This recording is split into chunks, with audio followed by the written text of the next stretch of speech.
जहानाबाद में आप देखिए नीट बच्ची के साथ क्या हुआ, उसी तरह की घटना औरंगाबाद में हुई, किसी ने अब आवाज तक नहीं सुनी महोदय। लेकिन आज फिर 3 दिन पहले 3 बच्चियां गायब हो गई हैं उसी जहानाबाद से, उसके कोई खोज खबर नहीं है। लोगों ने सोचा था कि क्राइम के ग्राफ घटेंगे, लोगों में अंदर एक विश्वास जगेगा, लेकिन व्यवस्था उस ढंग से काम नहीं कर सकती। हर जगह क्राइम हो रहा है, हर जगह व्यवस्था खराब चल रही है, लेकिन हर जगह इनको गुलजार दिख रहा है। देखोगे तो हर मोड़ पे मिल जाएंगी लाशें, ढूंढोगे तो इस शहर में कातिल न मिलेगा। बिहार की जो व्यवस्था है पुलिस की, चाणक्य समय की व्यवस्था है महोदय। अगर हम अपराधियों का संरक्षण देते रहेंगे, अगर हम कन्विक्शन रेट नहीं बढ़ाएंगे तो व्यवस्था महोदय बिगड़ती है। पंजाब सूखा नशा के लिए हमेशा वहाँ असेंबली में हंगामा होता है, बिहार भी बहुत दिन दूर नहीं है महोदय। सच्चाई से आपको बात रखनी चाहिए और इस तरह से टिक्का टिप्पणी करने से नहीं होगा, क्योंकि सवाल तो सबसे पूछा जाएगा। अध्यक्ष महोदय, बोलिए। आज के मांग के विरोध में जो कटौती प्रस्ताव लाया गया है, उसके समर्थन में और सरकार के मांग के खिलाफ बोलने के लिए खड़ा हुआ महोदय। मैं बोलूं उसके पहले बस एक शेर रखना चाहता हूं। देखोगे तो हर मोड़ पे मिल जाएंगी लाशें, ढूंढोगे तो इस शहर में कातिल न मिलेगा। और आज मोटा मोटी व्यवस्था बिहार में महोदय ऐसी ही है। हर जगह क्राइम हो रहा है, हर जगह व्यवस्था खराब चल रही है, लेकिन हर जगह इनको गुलजार दिख रहा है। समस्या समझ में आती है महोदय। कोई भी सरकार हो, सत्ता में कोई भी सरकार चल रही हो, किसी की भी सरकार हो, वो इकबाल से चलता है। और अगर सरकार के इकबाल को बुलंदी पर पहुंचाने का काम करता है तो एकमात्र विभाग है गृह विभाग, जिसमें पुलिस के लोग जो अधिकारी होते हैं वो लोग काम करते हैं। लेकिन आज क्या है, बिहार की जो व्यवस्था है पुलिस की, चाणक्य समय की व्यवस्था है महोदय, मौर्यकालीन व्यवस्था है बिहार में जो पुलिस की व्यवस्था चल रही है। और आज हमारे मंत्री हैं, अपने आप को मौर्य के ही वंशज कहते हैं, तो इनके ऊपर जिम्मेवारी भी बढ़ती है।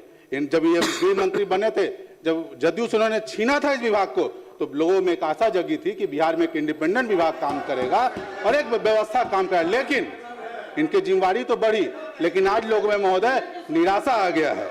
महोदय निराशा आ गया है। लोगों ने सोचा था कि क्राइम के ग्राफ घटेंगे, लोगों में अंदर एक विश्वास जगेगा, लेकिन व्यवस्था उस ढंग से काम नहीं कर सकी।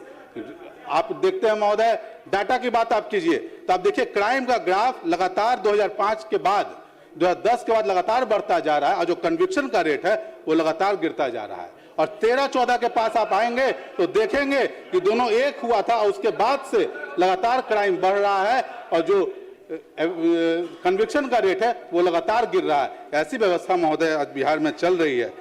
धारणा आप समझ सकते हैं महोदय, इनके जो कुछ शुरू के समय में कुछ कानून व्यवस्था में काम हुआ था, लेकिन आप सिर्फ शुरू की व्यवस्था पे और लगातार 20 और 21 साल की सरकार आप नहीं चला सकते हैं महोदय। आपको अपनी जिम्मेवारी आपको लेना होगा। एक आंसू पर हुकूमत के लिए, एक आंसू भी हुकूमत के लिए खतरा है, और तुमने देखा नहीं आंखों का समुंदर होना। यहाँ बिहार में हर जिले में, मैं जिले का नाम क्या लूं महोदय, हर जिला का कोई ना कोई व्यवस्था। जहानाबाद में आप देखिए नीट बच्ची के साथ क्या हुआ, उसी तरह की घटना औरंगाबाद में हुई, किसी ने अब आवाज तक नहीं सुनी महोदय। औरंगाबाद में ही 3 दलित बच्चियों घर से गायब हो गई, आज तक किसी ने नहीं देखा। हम सरकार के साथ खड़े हैं महोदय। हम चाहते हैं कि सरकार कानून व्यवस्था में सकारात्मक काम करे। कोई नेता हो, चाहे किसी भी दल का हो, किसी की भी सरकार हो, सारे लोग चाहते हैं कि शांति व्यवस्था से काम हो। कोई नहीं चाहता है कि उसके समय में अशांति फैले। लेकिन अगर हम अपराधियों का संरक्षण देते रहेंगे, अगर हम कन्विक्शन रेट नहीं बढ़ाएंगे तो व्यवस्था महोदय बिगड़ती है। और शुतुरमुर्ग की तरह से बालू में मुंह गिरा लेने से कुछ नहीं होगा। आपको सच्चाई सुननी होगी, आपको उसके ऊपर एक्ट करना होगा। आप देखिए महोदय, लगातार गुंजन खेमका का हत्याकांड, आप देखिए गोपाल खेमका का हत्याकांड, क्या होता है, बेटा मरता है, बाप मर जाता है। आज कहाँ है कन्विक्शन? आप उसी तरह देखिए, जो सहरसा में चाउमीन बेचने वाले की वसूली के लिए हत्या कर दी गई महोदय। बक्सर में पप्पू शाह की हत्या कर दी। कौन लगे? छोटे छोटे व्यापारी हैं महोदय, इनकी हत्या कर दी जा रही है। उसी तरह चकाई में महोदय घटना हुई, चकाई में बमबारी की घटना कुछ दिनों पहले हुई है। क्या हुआ है महोदय? हर जगह जब पुलिस अच्छा काम करती है तो हम उसकी सराहना करते हैं। जहानाबाद में हाल में एक बच्ची गायब हुई थी, पुलिस ने बहुत तत्परता से 3 दिन के अंदर में लेकर वो लोग बनारस से आए थे, हमने उसकी सराहना की थी। लेकिन आज फिर 3 दिन पहले 3 बच्चियां गायब हो गई हैं उसी जहानाबाद से, उसके कोई खोज खबर नहीं है। लगातार हम लोग प्रयास कर रहे हैं, लेकिन महोदय हमको इस चीज को देखना हो कि ये व्यवस्था जा कहाँ रही है। महोदय राज्य के जितने भी पुलिस पदाधिकारी हैं, अच्छे पुलिस पदाधिकारी आपके पास हैं, चाहे डीजी हो, चाहे डीजीपी हो, डीजी हो, कुंदन कृष्णन के रूप में, हर विनय बाबू के रूप में हैं, लेकिन अगर आप उन पर लगाम रख के रखेंगे, काम करने नहीं देंगे, सिर्फ आंकड़ों के खेल में जाएंगे, सिर्फ अपनी सरकार की छवि बचाने के क्षेत्र इसमें जाएंगे, तो महोदय काम नहीं होगा।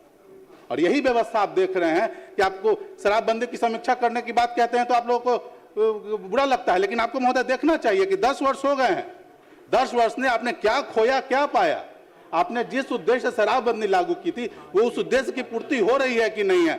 और अगर आज तमाम व्यवस्था है महोदय, आप देखिए एक सूखा नशा घुस गया, शराब की एक पैरेलल इकोनॉमी जो सरकार के समकक्ष खड़ी हुई है, जो लगभग 1 लाख करोड़ रुपए की है, तो सरकार के सामने खड़ी है महोदय, जो सरकार का मुंह चिढ़ा रही है, सरकार को मुंह चिढ़ा रही है। आज ये व्यवस्था खड़ी है महोदय, इससे आप पीछे नहीं हट सकते। सूखा कारोबार, सूखा ड्रग्स का कारोबार महोदय, आज एनडीपीएस एक्ट हम लोग के सामने है, कहाँ है? उसको प्रभावी रूप से लागू कीजिए। आज हर जिले में, हर पंचायत में, हर जगह पे आप देखिए कि सूखा नशा का कारोबार हो रहा है। सूखा नशा का कारोबारी जो है वो दिन पर दिन बढ़ते चला जा रहा है, और ये एक दिन हम लोग के बीच में महोदय समस्या खड़ा होगा। जिस तरह पंजाब सूखा नशा के लिए हमेशा वहाँ असेंबली में हंगामा होता है, बिहार भी बहुत दिन दूर नहीं है महोदय। और मेरा मानना है कि कहीं न कहीं इसी के चलते लूट, छिनतई, रेप जैसी घटना नाबालिग बच्चों के साथ महोदय, 1 साल की बच्ची, 1.5 साल की बच्ची, 2.5 साल की बच्ची, 4 साल की, क्या हो रहा है महोदय? क्या हो रहा है? नवरूणा का भी देखना चाहिए। आप सिर्फ एक घटना के बारे में नहीं कह सकते, नवरूणा का देखना चाहिए। आपको नीट छात्रा के साथ क्या हुआ देखना चाहिए। आप एक घटना के बारे में कह के जिम्मेवारी से आप नहीं बात सकते हैं। जस्ट देखिए, हम लोग सभी यहाँ लोग बैठे हैं, हम लोग को एक बात समझना चाहिए कि आज कुछ लोग इधर हैं, कुछ लोग उधर हैं सिर्फ। लेकिन आज जहाँ की बात करें, सम्राट चौधरी जी कहाँ थे उस समय? कहाँ थे उस समय? पता कीजिए। तो देखिए, सच्चाई से आपको बात रखनी चाहिए, और इस तरह से टिक्का टिप्पणी करने से नहीं होगा, क्योंकि सवाल तो सबसे पूछा जाएगा, सवाल सबसे पूछा जाएगा महोदय।